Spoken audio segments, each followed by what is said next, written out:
Latest episode দেখুন একদম add free. এই পুরো ঘটনাটাতে আমি এবং পুলিশ ডিপার্টমেন্ট চক্রান্তের শিকার। কি? এটা ইচ্ছে করে করা হয়েছে, কারণ আমাকে বাড়ি থেকে বের করে দিতে চেয়েছিল, অর্জুনের জীবন থেকে আমাকে দূরে সরিয়ে দেওয়ার জন্য, আর নিশার সাথে অর্জুনের বিয়ে দেওয়ার জন্য। এবার বুঝতে পারছেন স্যার আমি কি বলছি? শুধুমাত্র আমাকে অর্জুনের থেকে দূরে সরিয়ে দেওয়ার জন্য এত বড় একটা চক্রান্ত হয়েছে। সেই চক্রান্তে পা দিয়েই আমার পুলিশের চাকরি থেকে আমায় সাসপেন্ড করা হয়। আর অন্যদিকে পরিবারের বদনাম করছি সেই অভিযোগে আমায় অর্জুনের থেকে দূরে সরিয়ে দিল। স্যার আপনি কিছু বলবেন না?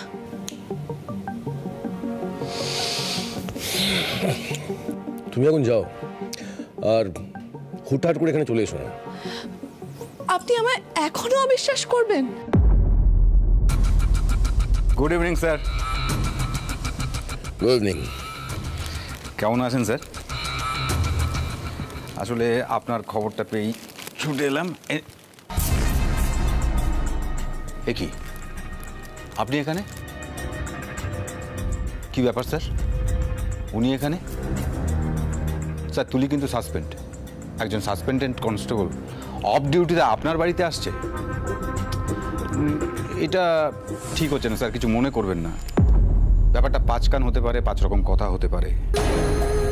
ওর বিরুদ্ধে অনেক বড় অভিযোগ আছে স্যার। সরি স্যার, আমি যদি ভুল করি আমায় শুধরে দেবেন স্যার। অবশ্যই ভুল বলছেন। আমি এখানে ব্যক্তিগত কারণে এসেছি। ও মাই গড, আই এম সরি। আমি কি করে বুঝবো বলুন যে কাজের বাইরেও আপনার সম্রাট স্যারের সঙ্গে একটা ব্যক্তিগত সম্পর্ক আছে? না, থাকতেই পারে স্যার, বলুন। এতে এমন আর কি? তবে কি স্যার, এই মেয়েটির জন্য গোটা পুলিশ ডিপার্টমেন্ট কিন্তু প্রশ্নের মুখে পড়েছে। নো প্রবলেম, অনেক বড় বড় ক্রাইম তো নিমিষেই মিটে যাচ্ছে। ও আর এমন কি করেছে বলুন? এ বিষয়ে আমি আপনার সাথে কথা বলতে চাই না। গুগু, কফি নিয়ে আয়। নো স্যার, কফি খাবো না। মানে তুলির সঙ্গে তো কখনোই নয়, ইম্পসিবল একসাথে বসে। আমরা বরং আসি স্যার, আপনাকে আর বিরক্ত করা ঠিক হবে না। Get well soon sir.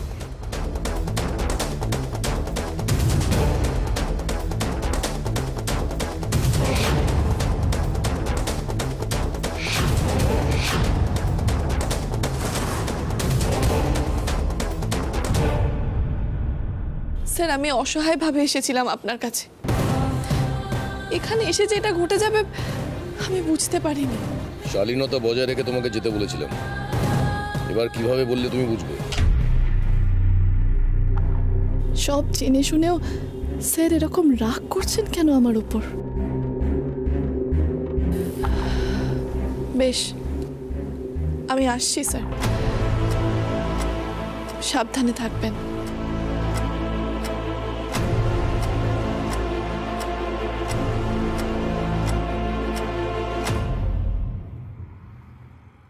আপনি এখানে? আজ পর্যন্ত আমার একটা কাজও তো ঠিকঠাকভাবে করতে পারলেন না, তাহলে এখন তো সব মিটে গেছে। সেটা আপনি বলতেই পারেন ম্যাডাম, তবে থানার ভিতরে যে পরিবেশটা আমি তৈরি করেছিলাম আর যে কারণে তুলি আপনার উপর সন্দেহ করে। কিরকম? আমি ইচ্ছে করে টেবিলের উপর ফোনটা রেখেছিলাম টোপ হিসাবে, আর তুলি সেই টোপটা গিলেও ফেলে।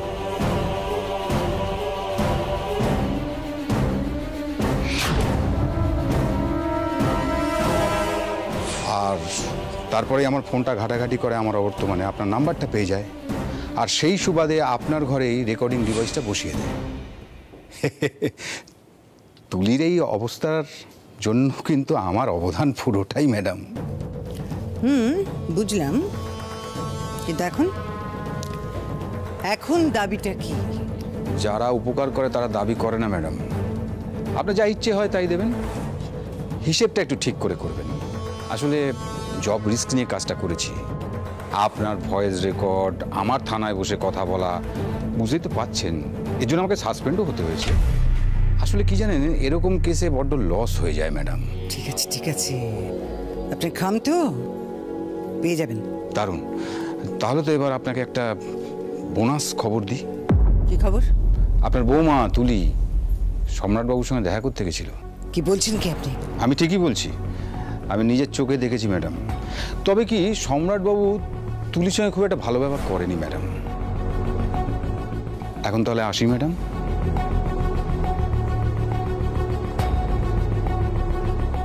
তুবড়ির ২০ দাঁত এখনো ভাঙেনি, আহত হয়েছে, তাই ছবল মারার চেষ্টা তো করবেই, সেটাই স্বাভাবিক। কিন্তু সম্রাটবাবু তুবড়ির সঙ্গে খারাপ ব্যবহারটা করলেন কেন? তুবড়ি, তুবড়ি, তুবড়ি! বড় বৌমা, সে তো বাড়ি নেই। নেই মানে? নেই মানে বেরিয়েছে বোধহয়। কোথায় বেরিয়েছে? সেটা বলে যায়নি। কোথায় বেরিয়েছে বলে যায়নি কেন? দেখো, তুবড়ি তো এখন এ বাড়ির কেউ নয়।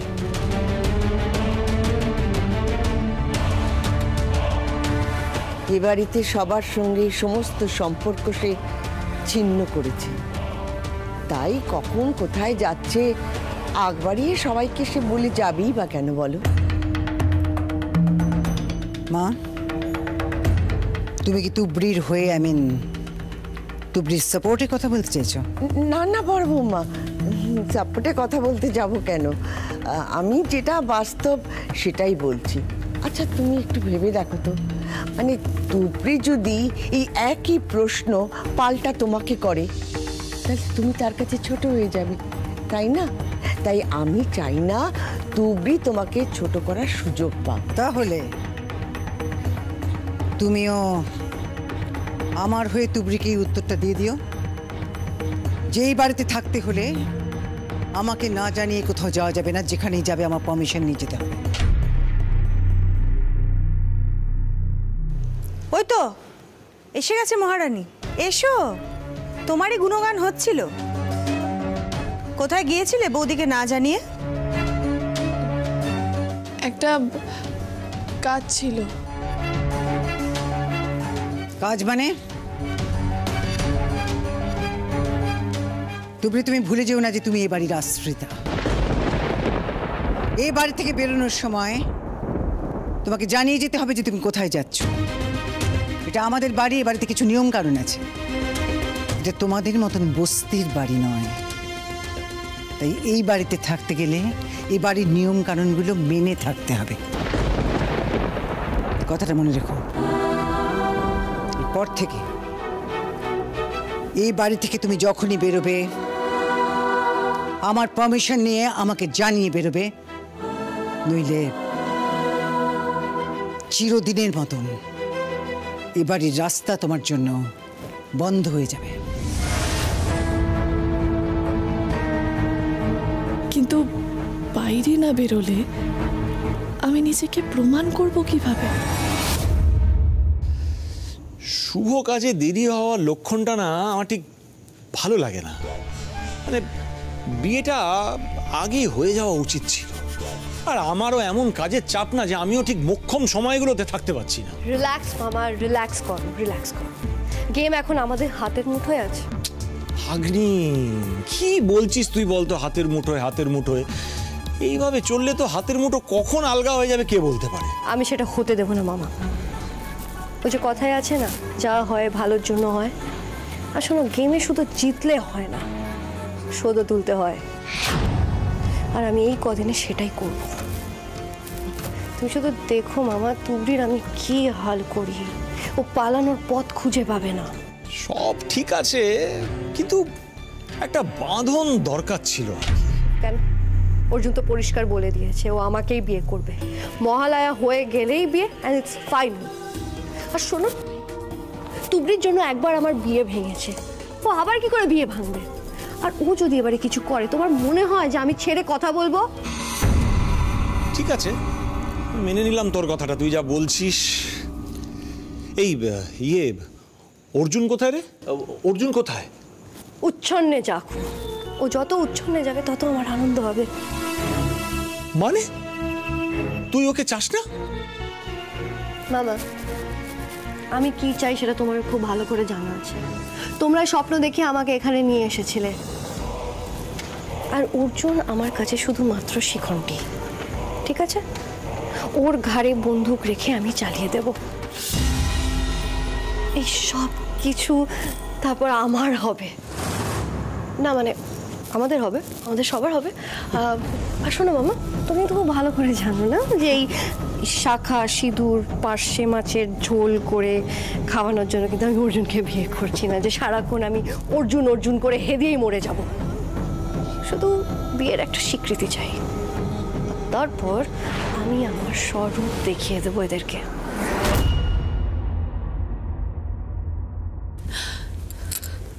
ঠাকুর, কেন তুমি সব রাস্তা এভাবে বন্ধ করে দিচ্ছ?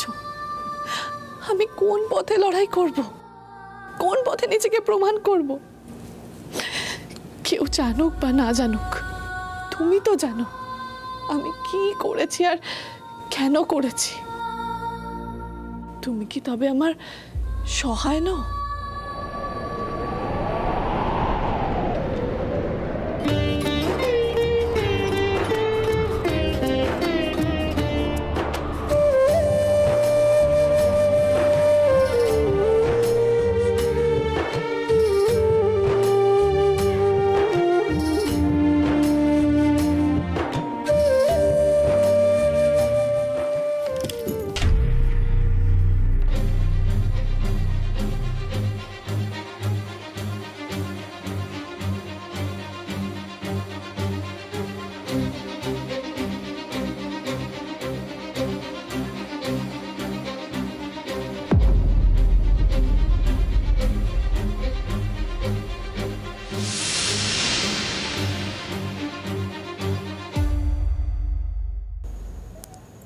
তুবড়ি,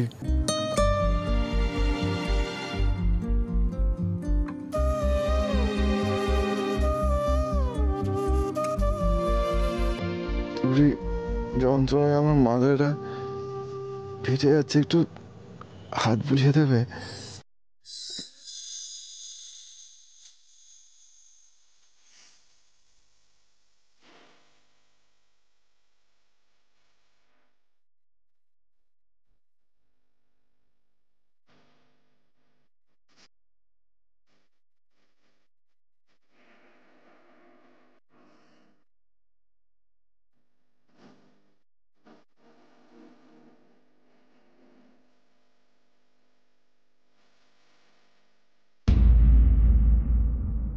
অর্জুনকে ফিরেছেন?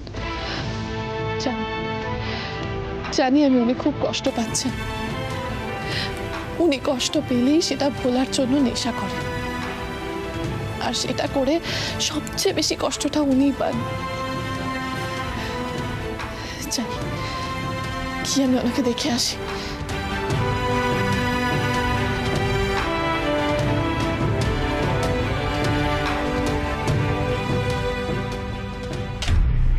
যা ভেবেছিলাম ঠিক তাই, কি হাল করেছেন নিজের।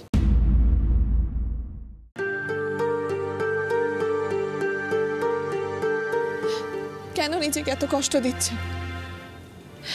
আমি না এলে তো এভাবেই পড়ে থাকতেন সারা রাত। আচ্ছা, এভাবে কেউ ঘুমোয়?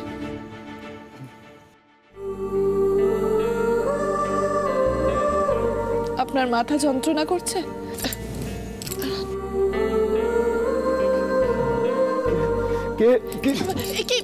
কি হলো? আপনি উঠবেন না?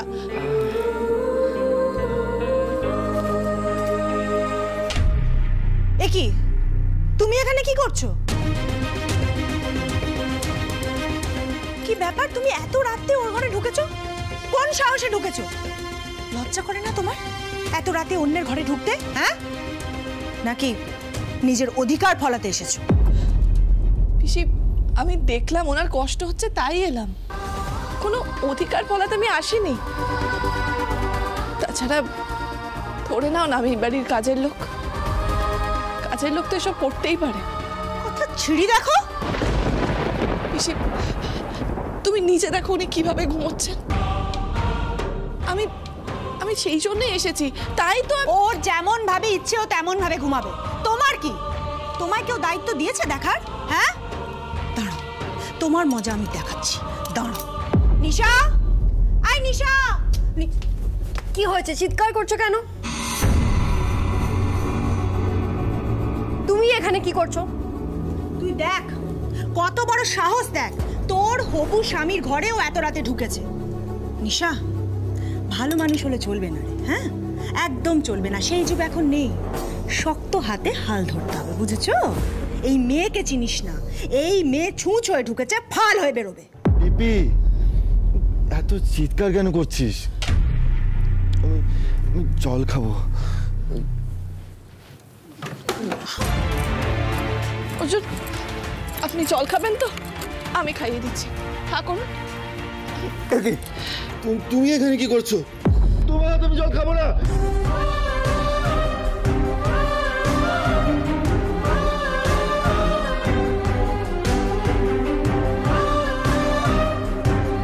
এরকম কেন করছেন অর্জুন?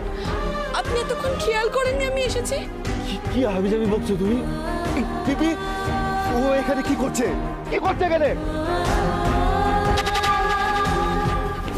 সরে যাও। তুমি রাগ করছো কেন অর্জুন? আমি তো এসে গেছি। দাও, তুমি তো জল খাও। দাও ওটা, দাও। নাও জল খেয়ে নাও, খাও।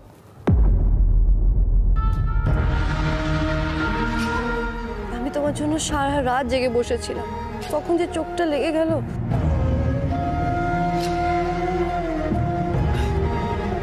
ও এখানে কি করছে? কেন এসেছো? তুমি প্লিজ ওর ওপর এত কনসেন্ট্রেট করো না, ও একটা বাজি মেয়ে। তুমি ওকে বারণ করেছিলাম জানো তো, ওর জন্য ও আমার কোনো কথাই শোনে না। আচ্ছা তুমি প্লিজ রাগ করো না, তুমি শান্ত হও, আমি দেখছি।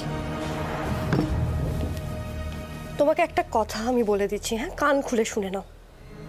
তুমি কিন্তু নিজের জায়গা ভুলে যাও না তুবড়ি। একজন আশ্রিতা বাবুর ঘরে ঢোকে না। নিশা, তুমি বোধহয় ভুলে যাচ্ছ আমাদের সম্পর্কটা এখনো শেষ হয়ে যায়নি। চুপ, একদম চুপ। তুমি এখানে কেন এসেছো? আমি ডেকেছি? আমি ডাকিনি তো।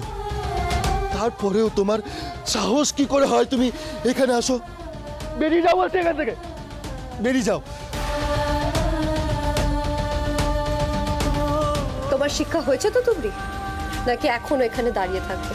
ও তোমাকে সহ্য করতে পারছে না। শোনো, তোমার এখানে থাকার কোনো অধিকার নেই। বেরিয়ে যাও তুমি এখান থেকে, বেরিয়ে যাও।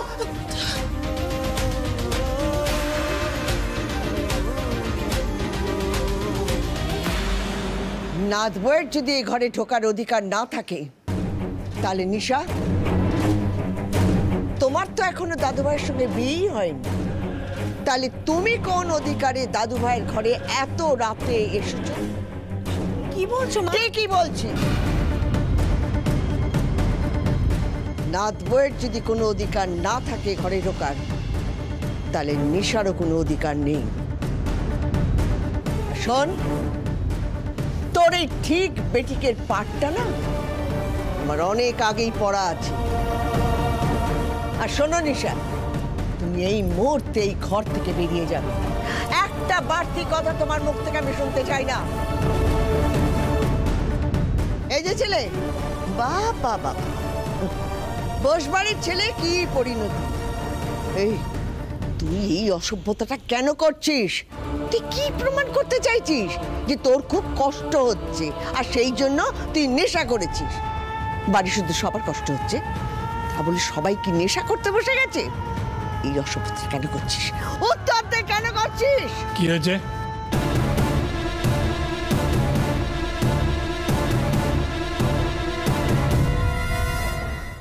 দেখো ঠাকুরপো, দেখো নিজের চোখে দেখো।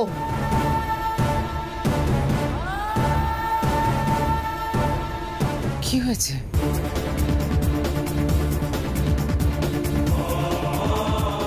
অর্জুন, এই রে, এবার নিশ্চয়ই তুবড়ি নিজের থেকে সবাইকে টানার চেষ্টা করবে। দেখাচ্ছি মজা। আন্টি, তুবড়ি কিন্তু কাউকে না বলে লুকিয়ে লুকিয়ে ঢুকছিল অর্জুনের ঘরে। আর আমি খুব ভালো করে জানি ও সুযোগ পেলেই অর্জুনের কানে বিষ ঢালবে, তোমার নামে বাজে বাজে কথা বলবে, আর এই বাড়ির শান্তি নষ্ট করবে। তাই আমি এখানে এলাম। আমি ওকে বললাম বেরিয়ে যেতে এখান থেকে, আর ঠাকুমা শুধু শুধুই আমাকে বকছিল, বলছিল আমি নাকি ঘরে আসতে পারবো না। পাহারাদারের চাকরিটা তোমায় কে দিয়েছে নিশা? কেন মা? নিশা তো ভালো ভেবেই এসেছিল বলছে। বড় বৌমা, তুমি তো এখানে ছিলে না, সুতরাং না জেনে কোনো মন্তব্য করো না। অর্জুন তো ছিল। কি হয়েছে অর্জুন? ও কি আর এখন কথা বলার মতো অবস্থায় আছে?